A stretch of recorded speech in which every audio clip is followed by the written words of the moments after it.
drinking. Hello, folks. Tonight, For the love of beer. we're doing a hangout for about 30 minutes, but then they tend to go longer because people drink, and when people drink, they talk more. Okay, or cry more.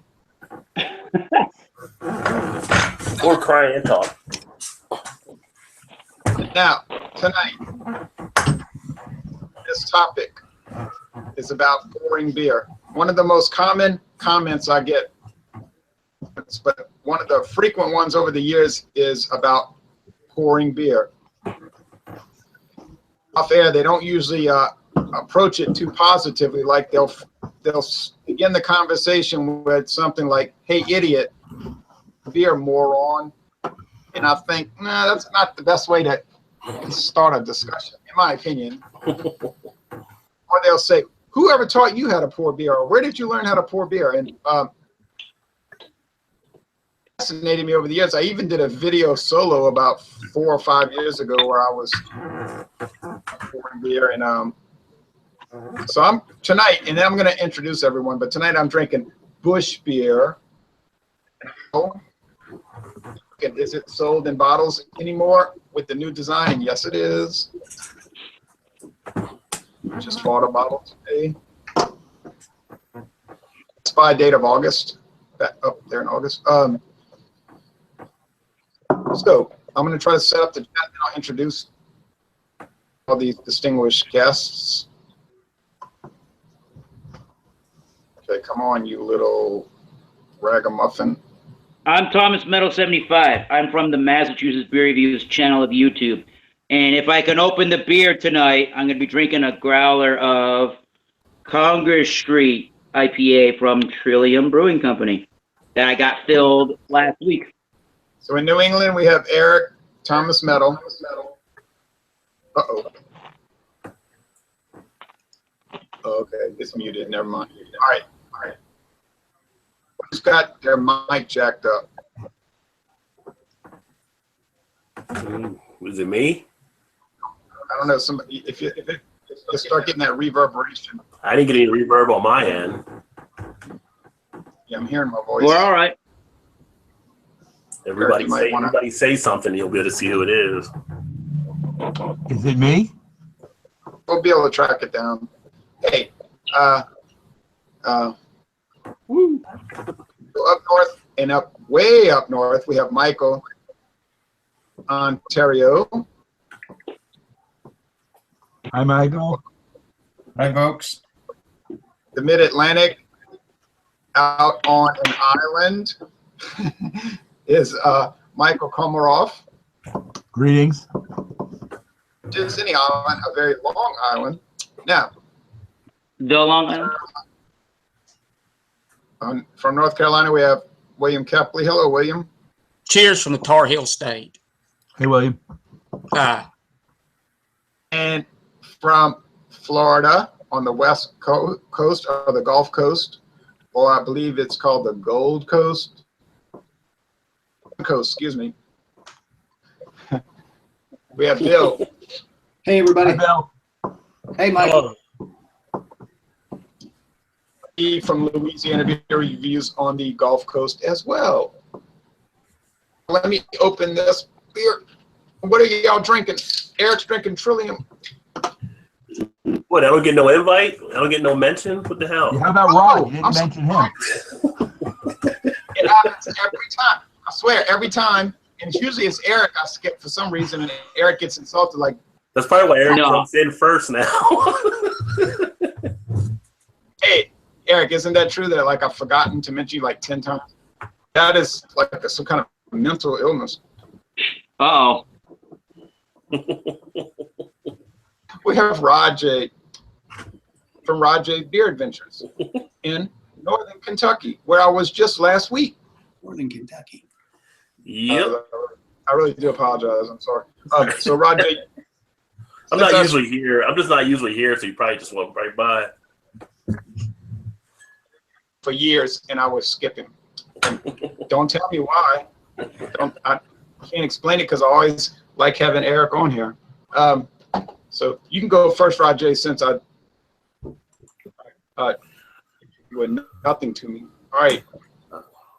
Well, I'm actually drinking a Fat Tire New Belgium Amber Ale. So this is part of the Folly Pack that I had. I actually just picked this up. It was one of the places I didn't even try to do a beer run. I happened to just stop into the store. They had a 12-pack for $6.99. I said, well, I need some beers I can drink and not have to review. So picked up their sampler. So you want me to show how to pour a beer? Where did Jay go? Jay disappeared. Jay I had to go put my bottle back up before it started getting warm. Roger, I used to not like New Belgium Fat Tire too much, but it wasn't the beer, it was me. Oh, I wasn't a huge fan of New Belgium Fat Tire. In fact, I drink it rarely. I drink it if it's like on tap and it gets other macros, then I'll choose it usually, but I don't usually hunt it down. But with their mix packs, they always put Fat Tire in there, so you're always stuck with it. So just like Samuel Adams. But the way you pour beer, you start at a 45-degree angle, get about halfway up, then you take it down. You want to get that nice head on it, about 2 inches of head. That releases the gases and the protein, and booyah, it gives you the perfect beer with the clarity, the foaminess, everything you want to receive. But you see, my method is different. Or if you're like me, you use this fixed foam draft system for your growler. And you get that nice draft head right there. We can't see you right now. Eric. You can't see it. Now we can see you a little bit. But I mean, in the way you actually pour a beer, that's how a lot of people are trained. I mean, in Guinness, you can get certified as an actual beer pourer. They follow the same process. Now if you get on the Guinness website, they have like a little video showing you how. I swear I keep hearing it.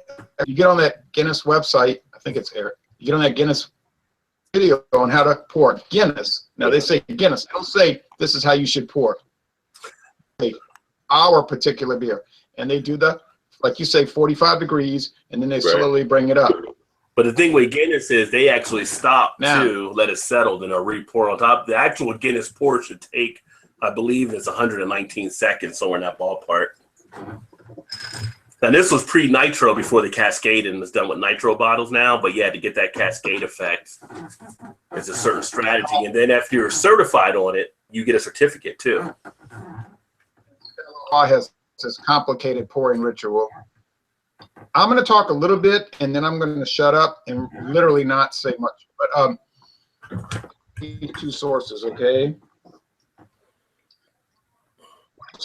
First source is myself. Here straight in and make a big head of foam. It looks neat to me.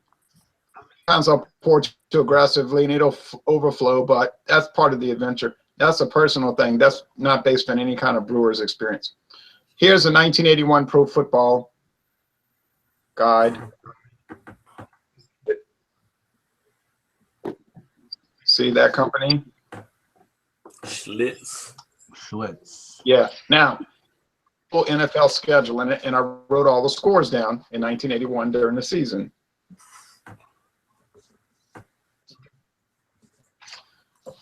But there's little articles about beer all throughout the booklet, all about ingredients and everything like that.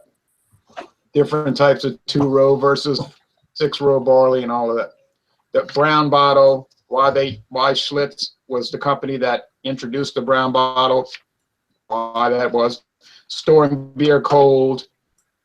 Little article, they're like really like a little stub article, right? See? That Schlitz bottle though, boy, that's a Shroud bottle. There's some embossing at the bottom too, by the way. But anyway, it says drinkers will tell you beer always tastes better when poured into a glass or mug. I think we'd all agree with that, huh? Depends on the beer. But certain beers better in certain glasses. Well, they're just saying a glass. Oh yeah, just in general, yeah. I'd agree. Or a mug. Right. When you pour beer into a glass, it should produce a head or collar of foam. This head releases aroma to your enjoyment. Now I'm going to jump over to the Anheuser-Busch website, and they have a little section called It used to be an 8-chapter PDF file, which was very long, and it took me about 8 days to read it. But they've brought it into their own site, and they've kind of shortened it. But there's a section called Serving Beer or Beer Serving. Here's the part on pour. For the proper pour, now they're talking about beer. What beer? Pour, place the neck of the bottle or tip of the can over the edge of a clean, clear glass. Place the bottom to a high 45-degree angle and pour right down the center of the glass. Cause the beer to gurgle and create a fine head. Second step, then lower the bottom of the bottle or can to reduce the flow of beer into the glass until the foam rises to the rim. Pouring beer down the side of a glass like Rajay does. It says right here, like Rajay does. Ooh, Roger. Because That's the reason why I don't drink Budweiser. Oh, we will get you for that. We will buy you out. No, okay. no. This technique, no, getting off the joke, down the side of a glass because this technique minimum and traps the natural carbonation of the beer. The result is a gassy tasting beer with poor foam. And then on their old Zethology, they used to say it released esters, and I think they talk about that on the Michelob video. That's right. If you look on Michelob.com, which is part of Anheuser-Busch, the brewmaster, Jill Vaughn, gives a why you should pour that beer straight in aggressively because she said it releases esters. HD. But anyway, I'm done talking. That's my position. Experts, but you know, Well, I'll have some final words at the end.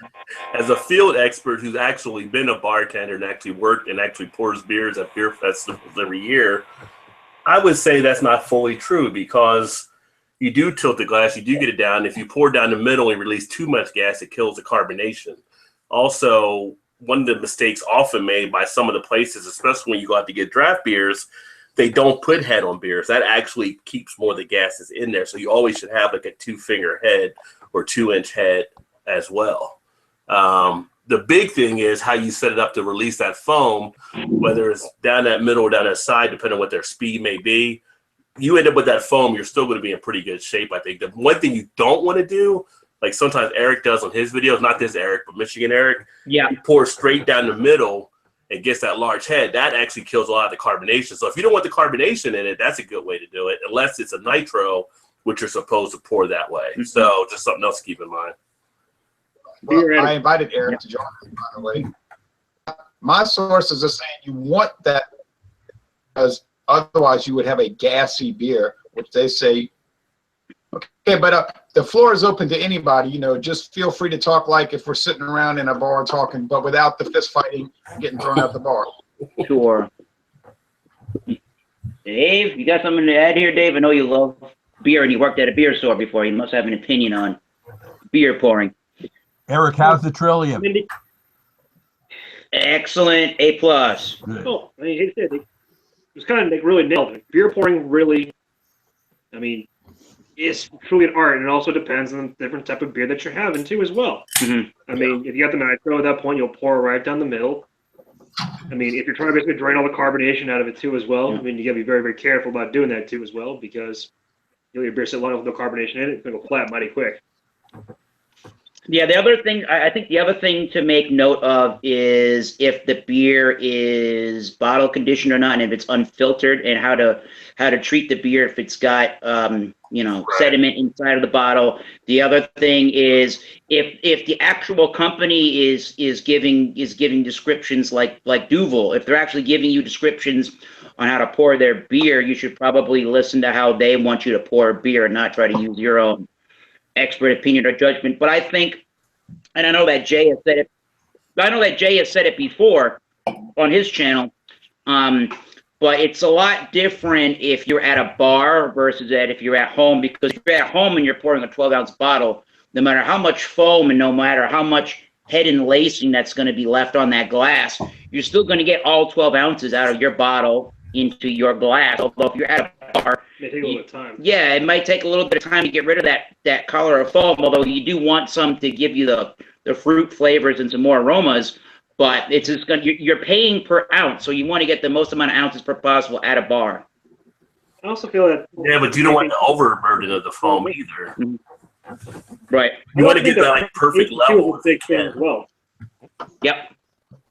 Presentation is something I think is definitely a big thing, especially with like Guinness too as well, because I mean they make you like teach learn all these different like steps of how he's going to pour proper Guinness too as well, because I mean yet again it's supposed to look immaculate at the very end too as well. You're supposed to get like at least your 2.5 inch actually worth ahead too as well. Right. The entire basically like presentation of it actually cascading while you're watching it basically pour, and even when to stop pouring too as well. Yeah. But one of the big things I actually wanted to bring up actually a full-on question too as well to anyone around here that actually has had Guinness actually in a can and Guinness actually in a bottle, actually the difference actually for pouring both. Is there any bit of differences that you guys have seen over like your pours? Well, Yeah, a little bit. Well, go ahead, Oh, Jack. wait, hold on. Thomas Barroso says, hi, everyone. Hello, Thomas. Thanks for watching. I think there are some differences between Guinness can and bottle, yeah. And then they have that nitro bottle, which they say you should, and Guinness says you should not pour it. You should drink it straight out the bottle. Now, they must know what they're talking about. Yeah, they have the nitro can too. But the can is supposed to be poured. But Right. the nitro bottle, they say drink it straight from the bottle. Yeah. Now, I've never done their nitro bottle. The nitro can I've done, and that versus some of their bottles is a little bit different. But nitro, you're supposed to, you want to pour them hard because of the effect that's already built in with the nitro widget. The nitro, the bottles of Guinness actually don't have the nitrogen widget in them. I guess what they've done at Guinness is that they've brewed the beer and that they put it such in a way that they've already accounted for the fact for the nitrogen, and they've actually, I don't know if it's right as they bottle or how they do it, but they act, you know, they know that they're doing that in lieu of the widget, so they do something to the beer itself that makes it more nitrogen rich than it would be without. Yeah. Like the left hand beers. Correct. But They compensate for that. That's what I'm trying to say. But to Eric's point earlier, like on the unfiltered, you pour it, but then you get it to where it's just a little bit left in the bottle, and you swirl it, and then you pour it on top of the foam. So you don't want to put all that in the glass at the same time. And then you can drink a beer. Then you can drink a beer like Heady Topper, where it says on the can to not even that it basically they don't want you to pour it. They want you to just drink it right out of the can because they kind of think that beer is kind of ugly because it's all unfiltered and it just looks nasty. Although I would still pour a beer. Some people get turned off when they see unfiltered beer. Oh, it's nice looking. I don't really like what Eric and them are drinking. I think it looks ugly, but those taste pretty good. Although I could just buy juice. So like, ugly win is still a win now, isn't it? Yep, a W in the W code. That feeling of well-being, like. Yeah. And what's the main? Anybody else got anything? I was going to say the main thing with unfiltered things is that you don't leave the sediment in the bottom. So you make sure that the sediment becomes part of the whole beer and you get it into the glass versus letting it sit in the bottom. Because if you have the sediment left at the end, that's not good either. Right. Michael, we can't see your face. All we can see is the top of your head. All right, I'm going up. Adjust your Michael's always like down. It's like they're always catching the top of his head. All right, I have to sit It's like working with Wilson here. I'm going to make a change. Double up my spot. We do not mind seeing it. Here's my positioning. That beard, man. I want to see a big old shaggy beard. It's growing. It's out as far as it's going to go right now. It's really not that much better, maybe a little. I'm going to pour my beer. I'm drinking a Warsteiner. Let me put Project grow a beard like James Hart. My headphones in. But it's funny, depending on the type of style of beer, you have to take that into account. Even over in Europe, some of their beers, from what I've read, they pour in the middle, but then they wait let it settle, then they'll pour on top again, then they'll settle, and they'll pour on top again. So for some of their beers, it could be a 3-minute pour, but they're used to that patience, and people actually just sit there and talk in the pub while their beer is getting ready. And if you read Tasting Beer, they actually, the guy that wrote that book talks about pouring right down the middle as well, kind of the European type style. So now this one I started with the 45-degree angle, then I turned it up and I got, I don't know what you call that, a 2-inch head? yeah, it's a nice head on that one. Which is pretty good. I got that glass too, nice Samuel Smith glass. And they're good You're glasses. doing the Warsteiner. Yeah, this You're is doing the Warsteiner. Pilsner. Yeah, the premium beer. You're doing the premium beer, but you're doing it in a way I don't like the way you're pouring it. But I wouldn't, if you had a video channel, I wouldn't start off the comment by saying, "Hey, idiot, learn how to pour a beer, moron." Jay, to each his own. Pour yours any way you please. At the end of the day, can you drink it? Well, then you're good to go, right? As long as it's The beer police, the beer. But here's the thing, I guess- too, like when I go to some of the places to get beer, like on draft, it's funny. Some of the people that work at these places don't know how to pour beer either, and some go the extra effort. Like if you actually get a glass, you should rinse that glass before you put the beer in, because that releases any residue on it and gives it a nice feel. And a lot of places now have those devices, but it's amazing that everybody doesn't, or how people do the beer. And as Eric knows, how they give you like a frosted glass to pour your beer in, which actually kills it on a craft beer. Like you do not want that. So Yes. I have to correct people at establishments sometimes. Which Know kind your of equipment and make sure you double check it. It's the most Yeah. important thing. If they ask me if I want a glass and I get a glass and they bring out a frosty glass, I might as well just drink it straight out the bottle. Yeah. Almost. I mean, that's one of those times where you should drink it out of the bottle. Unless Hey, it's William, what do you think? Unless it's a lager, right, or a a pilsner. lager. Pilsner. Yeah, that's what I was going to say. Yep. If it's a high gravity malt liquor, We're you gonna have definitely that want for that. Coors Light. Well, it's a high gravity, yeah. I don't Coors have Light, any that bars boy- that have the high boy- gravity with that, but yeah. You want to mask that taste. Yes. I see guys walk by the bar with high gravity in their brown bag.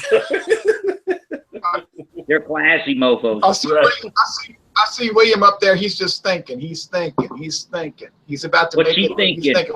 What are you going to say, William? Well, Randy Mosher and the late Michael Jackson are two of the most preeminent beer authorities, and they're 180 degrees apart on this issue. So there's a lot of room for interpretation. I got a quote here from Randy Mosher from Tasting Beer. It says, "With the right beer poured properly, you can create a rich, creamy head. To do so, pour the beer straight down the middle of the straight-up glass. Trickling down the side is for sissies and will result in a too gassy beer with little aroma and a poor, quickly dissipating head. A vigorous pour will create a lot of foam. This is good because when it settles down, the head will be dense and long-lived." And I also have a quote here from the other side of the fence from Michael Jackson from his Great Beer Guide. He says, "For pouring an ale, a gentle, steady pour down the side of the tilted glass will stop the beer from foaming excessively. Deepen the angle and pour more directly to avoid the beer being too flat. Aim for a 1 finger of foam. Too much creaminess will rob the body of its appetizing, bitter character. The hop oils will migrate from the beer itself and hide in the head." So, that's their two viewpoints. Personally, I prefer to do a straight pour, but if it I'm going specifies like on Heineken to do a tilt, I will do that. Yeah. But I know we've mentioned. I just prefer it straight. I know we've mentioned about the style dictates how you should pour a beer, but I also think the kind of glassware that you're going to use entirely dictates how to pour a beer, because you don't want to pour. You're not looking for a gigantically smooth or creamy head on a beer. Say if you're going to pour a beer into a snifter glass, or if you're going to drink a barley wine, say out of a tulip glass. Those are the kind of characteristics you're really going to be looking for. So just that one universal way of looking at how to pour a beer, I don't think is tremendously correct. I think that might be where Jay is kind of going with this conversation tonight. Your audio is going downhill real fast, but let me say this, Eric. With a beer like Bourbon County Stout, you're not going to get a big head anyway. Any kind of head, Right. you had those Santa Claus beers from Austria, the Helles, the Classic, and the Schwarz beer. You could pour it aggressively. You ain't gonna get no head. Well, even like a ghost isn't going to hold a head that long either. Get another comment. Mr. Tank says Ronald likes big heads on his. Oh no, that was the That's a wrong head comment joke to in read. there. Ronald does like big heads on his. That's ACDC what like she said. ACDC like to go to big balls. If you remember, Biggest balls of them all. ACDC. anyway, What does that have to do with beer again? I'm confused. Nothing to do with the beer. I don't know. Somebody just cracking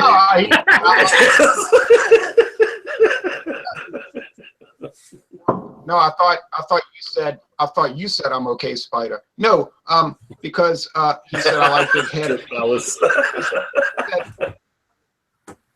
right. I thought you said I'm okay, Spider. No, he said I like big. I am okay. You're not okay. No, he said I like big head. Go get your shine box.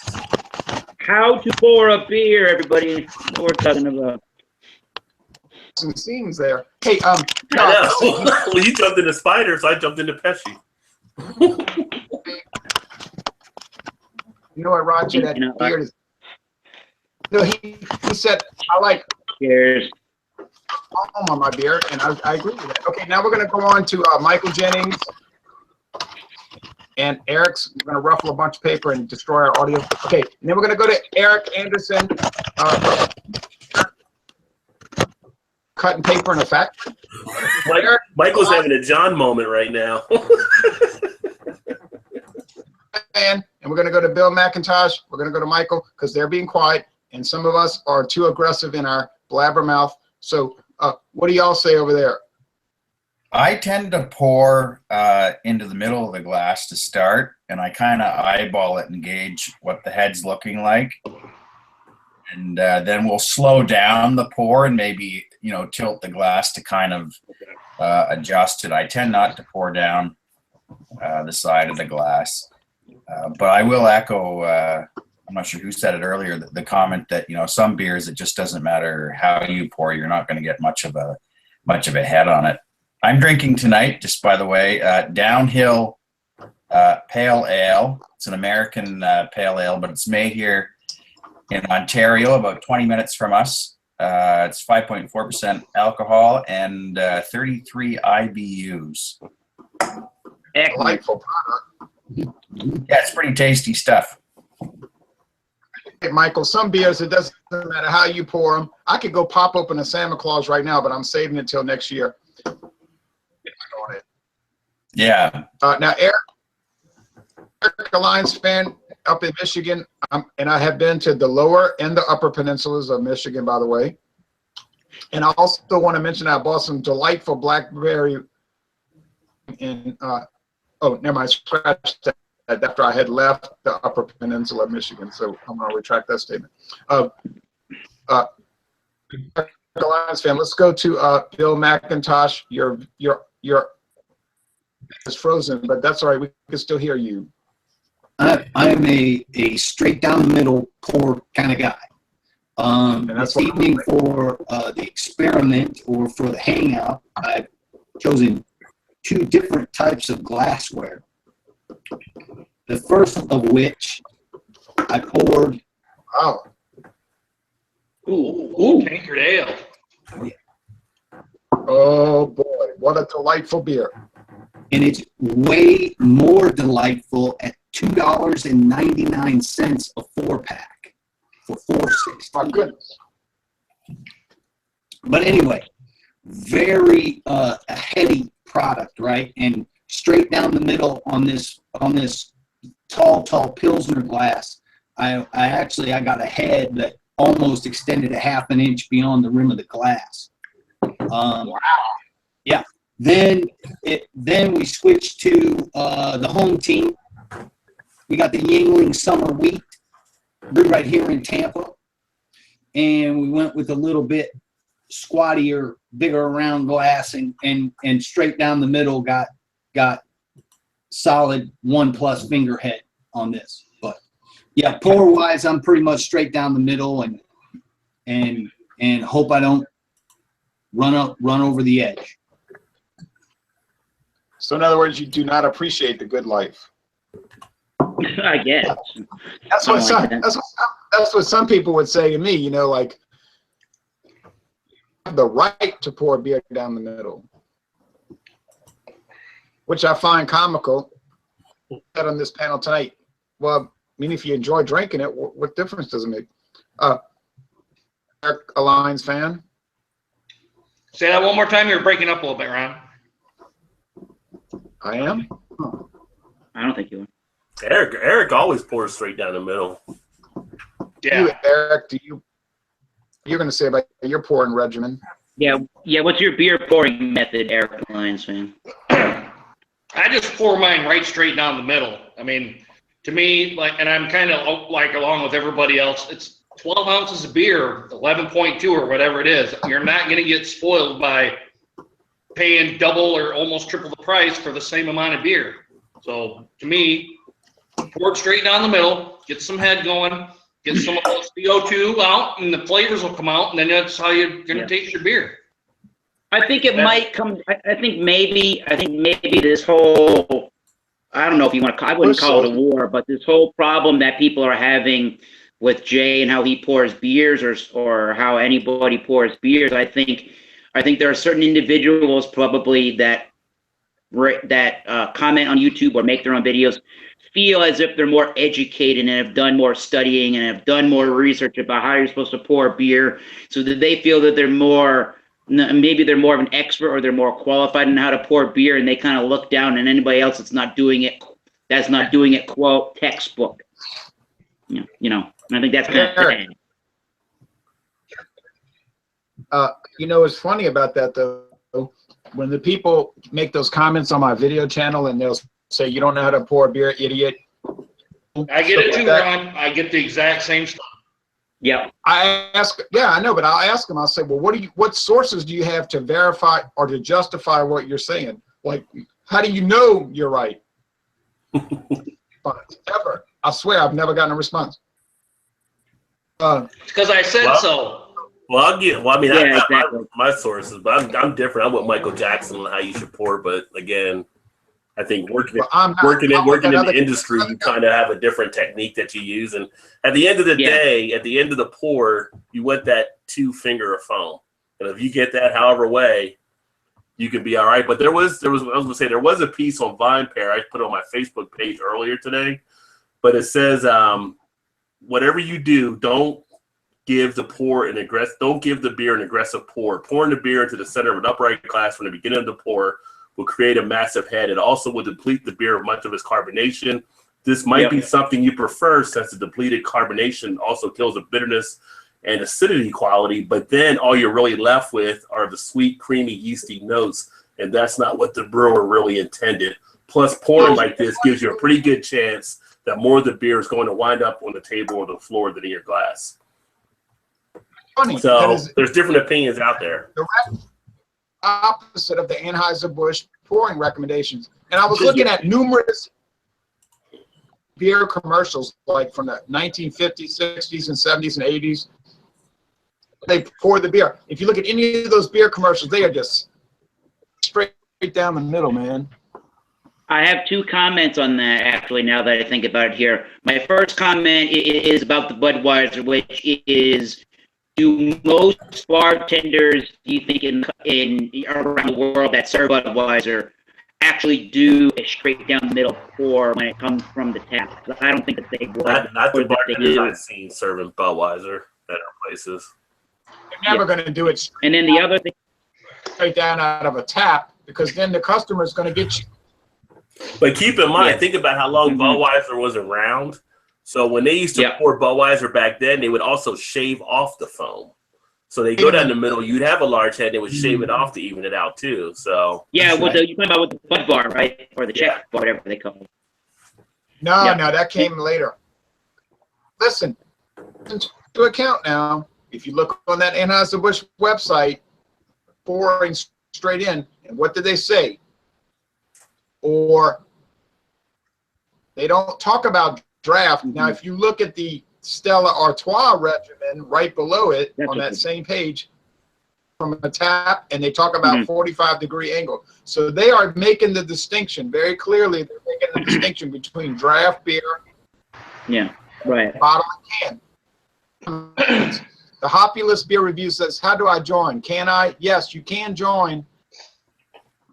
Remember I told you that you needed to contact me on Google Plus so that we could share the Hangout link with you. I cannot share it with you if I don't have a connection to you on Google Plus.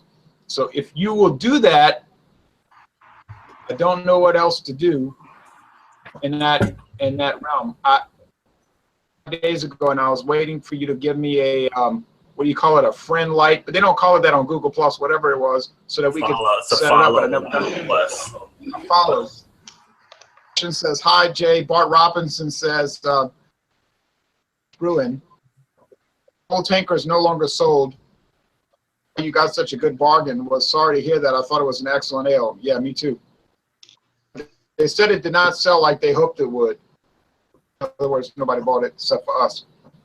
A guy named Lone Films. Lone Films says, beer companies want you to spill as much as possible and buy more beer. I don't really buy into that. I think that's a conspiracy theory, like my father says, oh, wants the car to break so you'll buy another one. No, they don't want the car to break because then you'll never buy another one. You'll get a different brand. It's incorrect. I told my father they do not want to make the car. Okay. But anyway, that's another topic. Now, I can say from beer festivals and all the different beer people I've met over the years, they don't ever pour down straight down the middle either.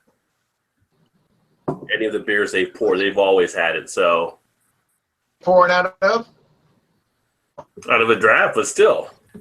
Even if you're doing bottle, like you said, people don't pour where you're at. Like any of the bars I go to here, they have a bottle and a can. They still tilt the glass when they pour it into it. I'm just saying, from professional bartending type of deal, you're going to do it that way. To a bar, rare. They just hand you the bottle or can and let you pour it yourself. They never pour it for you, to my knowledge. Well, let me think about that. I think I went to Fatty's, which is no longer in business. I think at Fatty's, the girl poured it. Yeah. Built and all, but anyway. But the other thing about pouring, you don't want the tip of the bottle into the glass either, or like the tap when they do on a tap, because that adds more dirt into the beer. Yeah, we don't want bad sanitation. Although Greenleaf will say, "Well, I don't know what you're talking about. You licked the canister, you licked the bag of ketchup." Eric has a Keystone. Keystone, bitches! Oh, yeah. I don't see your video. Hey, Michael, what were you saying, Michael? No, better. I was just saying, here when you order like a beer in a bottle, they bring you the bottle and the glass. They never pour it for you. Right. Yeah. Neither here, really. I guess it depends where you're at. Like here, it's more common for them to pour it for you here in Kentucky, even in Ohio.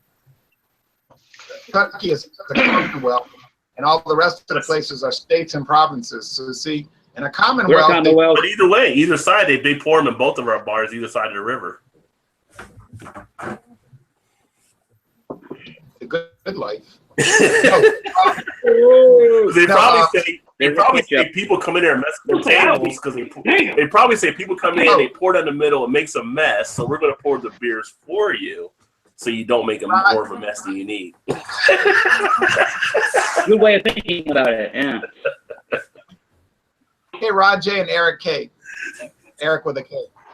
You know what's funny about the word Commonwealth? Like they say Massachusetts, Virginia, and Kentucky are Commonwealths. If you look up Commonwealth in the dictionary, a state or a province. Well, it's just tradition to have it named Commonwealth in Virginia and Massachusetts. Right. It's like saying I'm not a state. You live in a state. A state of mind. It's like an old-fashioned word for like a state or a country. You know, it's like an old-time term from England. Yeah, but it's not like a possession like Puerto Rico. So Commonwealth of Puerto Rico. Well, Never heard. Rico, yeah, but it's the same type thing because Puerto Rico was the territory of Puerto Rico. Are they? They wanted They're to the Commonwealth now, though, are they? Yeah, since 1952, they wanted to elevate it to more. Yeah, but that you see, but you're making a good point. You see, I thought they were just a territory. it implies that it's owned by somebody else. There. It's a self-governing. What about Guam? Is Guam still a territory, or are they Commonwealth now? Incorporated. They were a territory of ours for the longest time. Now listen to what I'm telling you. Unincorporated possession of the United States. It's a very nebulous type definition. Incorporated United States. Yeah. Sort of like in France, they have what they call territorial collectivities. What a territorial collectivity really is. It's sort of like a country that's a territory, but not really a territory. Okay, off of that. That could be another hangout. I think the bottom line of all this, really, and I believe all of y'all would agree because you're pretty open-minded. No law of pouring beer. There are ideas about it and preferences, and I guess you would say conventions, right? Conventions. Right. There's no universal law. Somebody they're pouring beer wrong. You're wrong. Backwards, and they're spilling it on the ground. But if it goes into the vessel and you can consume it, I don't think it's wrong. It's kind of like, you know, first of all, there's no beer police. But the other point that I would make is, you know, a lot of people drink beer and they don't think about the temperature other than they take it out of the fridge and they open it and pour it. So, you know, that's something. If you're going to get really technical, you know, who considers the temperature of a beer when they take it out of the fridge? I mean, some beers are meant to be drank really, really cold, but the general public don't. The same people that will comment on their head being too thick, they're the ones that, you know, they're not thinking about what temperature the beer is other than cold coming out of the fridge. Whereas Just some like beers this. want to leave them on the counter. Yeah. Yeah. Just like one of these, you want it as cold as you can. That's right. Oh, That's right. After But, all, you know, some of the craft beers, you want to take them out and leave them on the counter for a bit. Yeah, you see, right. And you see these advertisements. Michael's right. But then on the other hand, if you drive up and down the highway, you'll see advertisements. Night, ice cold beer.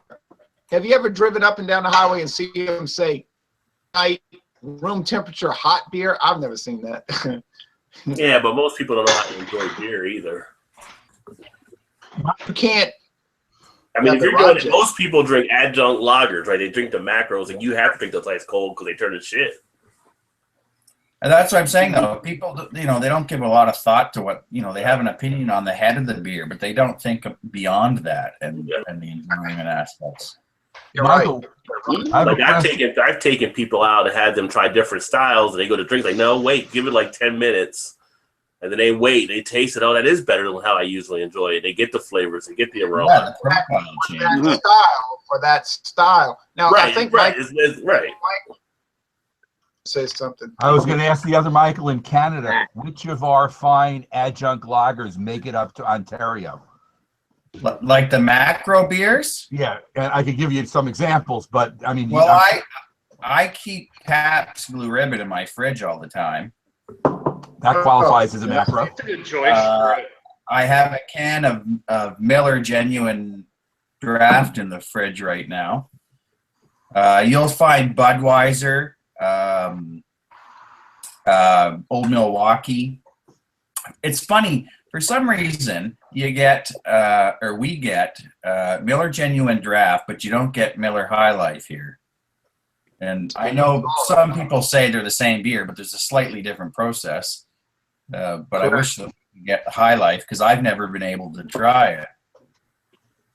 But yeah, we get most of the what I guess would be considered macro American beers.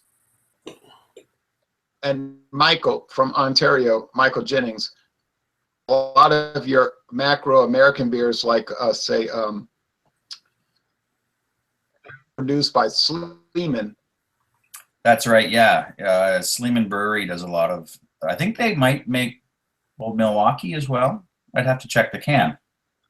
And a lot of the Budweiser. I know Budweiser has been sold in Canada since 1980, which in my book is not. It's Labatt, which is owned by Budweiser, Anheuser-Busch. But it's interesting that Budweiser has only been sold in Canada for 30. I think it's been sold there for so long, but no, that's not really true. No, like if you go back and you look at old Canadian beer commercials or advertisements, there's really no American beers prior to I'm going to say the mid 80s or early 80s. It's all Labatt's Blue, Labatt 50, Molson Canadian, Molson Export, Old Vienna, Carling Black Label. That's kind of the main ones. Export Ale. Those are kind of the main, what I would call, legacy beers, for lack of a better word. Somebody made you're right. I've kind of researched the Canadian beer history, and it's a fascinating topic. And companies didn't really start getting into the Canadian market until the 80s, which is in the world of beer. Veghead says, hey, give me a shout out. Now, Veghead, why would I give you a shout out? Why would I mention that Veghead is commenting on my videos? Talk about the fact that Veghead is watching tonight. Do you think I'm going to give you a shout out? Do you think I'm going to even bring up the topic that you're watching our videos? Your name, Veghead, in any way, shape, form, or fashion, although I might allude to it. Hey, but look, all kidding aside, there's your shout out, buddy. Buddy. Now, I wrote an email to Sleeman about Mitsubishi Corporation, if that's bizarre. Email to Mitsubishi, and I was asking about, do they still sell the Schlitz Golden Draft? It was discontinued, but for a long time, the LCBO listed Golden Draft on their website, but that is no longer in production. See, I never see any Schlitz products through the LCBO or through the beer store, which is the big brewer conglomerate store that sells beer here. It's another one I'd like to try. Michael, did you ever get Stroh's? Sorry, I didn't catch that, Michael. Did you ever get Stroh's? Stroh. It came out of Detroit. I think it's no longer being made in Detroit. It might be made by somebody else. I'm wondering if that ever made it up. As far as I know, Michael, they've redone it and it's made back in Detroit again. Oh, they're making it again? Okay. Yeah. That's good to hear. I've never seen that here, no. Wait a minute. What Canadian beers do you folks see? We get the Molson and the Labatts for sure. Yeah.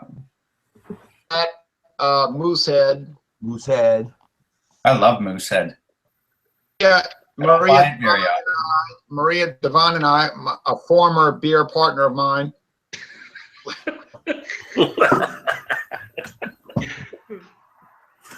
Continue. The artist formerly known as Maria. She still does videos. We went on a road trip last year. Everyone 3 loves nights. beer. Oh, I'm sorry. I stayed at her house 2 nights. Let me be correct. A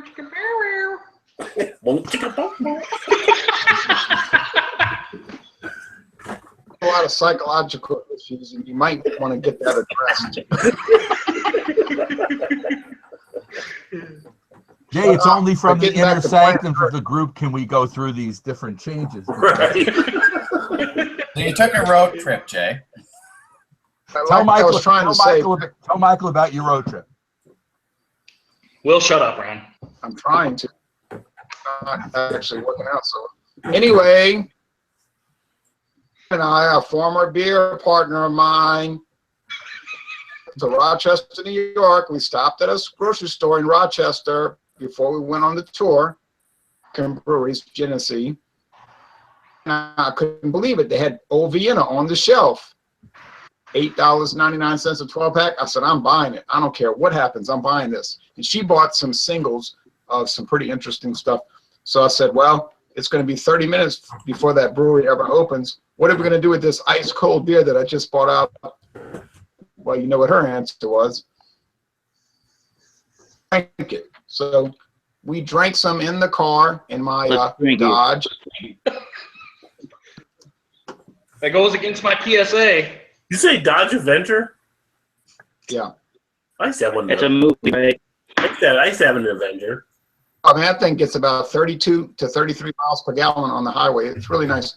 But anyway, so we drank it and we were talking about it in formal review without any video production. And we really liked it. We said, wow, this Vienna, Old Vienna is so good.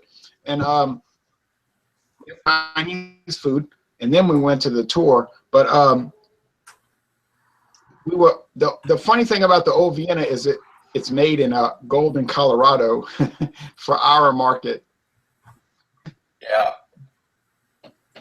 So Old Vienna, a classic Canadian brand made in Colorado. Well, oh well. At least I got the bottle. I got to try it.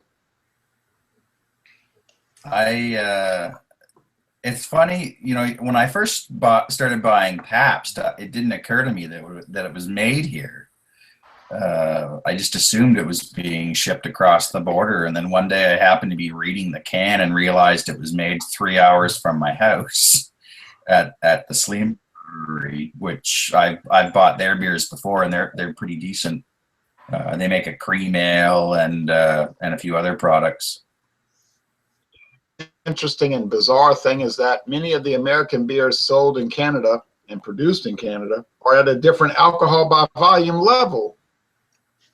I noticed that sometimes when you know I'll post a photo of the beer that I'm drinking, and it'll be like 5%, and then I'll look it up on Beer Advocate or some other beer site, and it'll be like 4.7, it'll say, or 4.8 or some number, and I don't quite understand why it's different.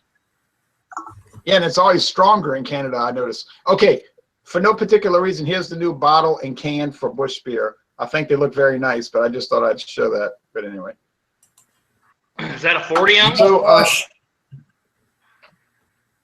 quart. Oh, a quart. All right. 2 ounces.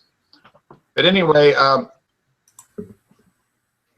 and by the way, Maria's coffee was dynamite. You know, a lot of people don't know how to make coffee. They make it so like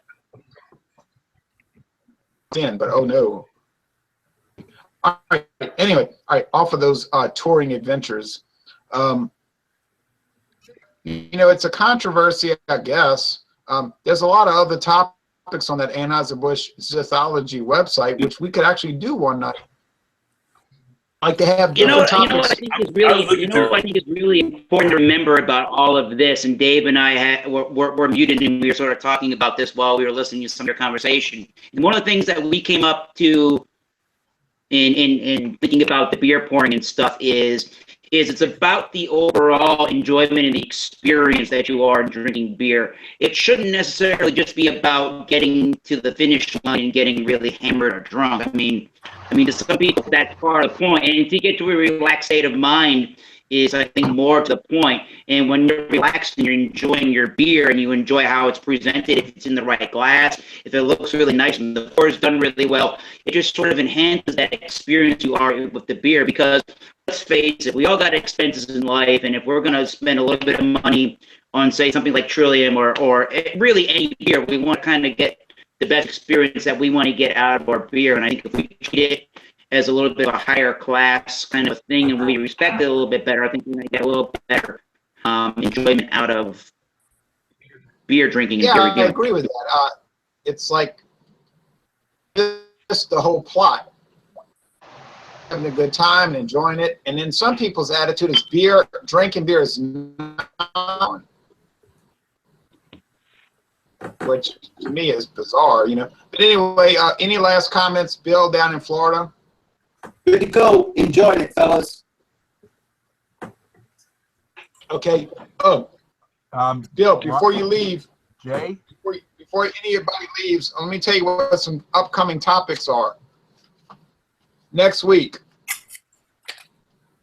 whiskey a blend.